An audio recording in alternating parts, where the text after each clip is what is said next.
when it fires its thoughts, is likened unto the landscape of a thundercloud. And the synaptic cleft is the sky between the storm and the earth receptor site. And you see this foreboding, dark cloud boiling in the sky. And you see electrical impulses moving through it, veins of electric light, and then you see it hit the ground. The brain looks like a thunderstorm when it is presenting a coherent thought. So no one has ever seen the thought. What they do see in neurophysics is that they see a storm raging around different quadrants of the brain. Those are areas that are mapped in the body and what the person must be responding to. A holographic image. Rage, murder, hate, compassion, love. The brain does not know the difference between what it sees in its environment and what it remembers, because the same specific neural nets are then firing. The brain is made up of tiny nerve cells called neurons. These neurons have tiny branches that reach out and connect to other neurons to form a neural net. Each place where they connect is integrated into a thought or a memory. Now, the brain builds up all its concepts by the law of associative memory. For example, ideas, thoughts, and feelings are all constructed and interconnected in this neural net, and all have a possible relationship with one another. The concept and the feeling of love, for instance, is stored in this vast neural net.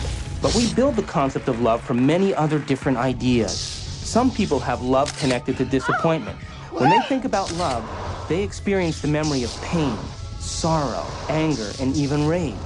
Rage may be linked to hurt, which may be linked to a specific person, which then is connected back to love. We build up models of how we see the world outside of us. And the more information that we have, the more we refine our model one way or another. And what we ultimately do is tell ourselves a story about what the outside world is. Any information that we process, any information that we take in from the environment is always colored by the experiences that we've had and an emotional response that we're having to what we're bringing in. Who is in the driver's seat when we control our emotions or we respond to our emotions?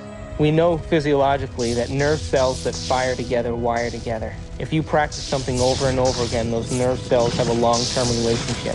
If you get angry on a daily basis, if you get frustrated on a daily basis, if you suffer on a daily basis, if you give reasons for the victimization in your life, you're rewiring and reintegrating that neural net on a daily basis, and that neural net now has a long-term relationship with all those other nerve cells called an identity.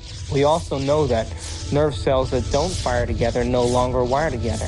They lose their long-term relationship because every time we interrupt the thought process that produces a chemical response in the body, every time we interrupt it, those nerve cells that are connected to each other start breaking the long-term relationship.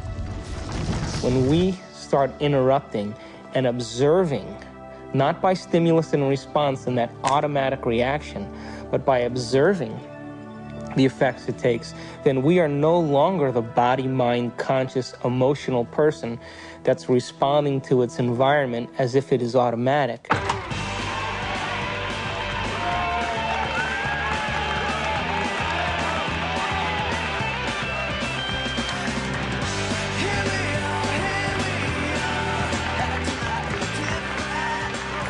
Does that mean emotions are good or emotions are bad?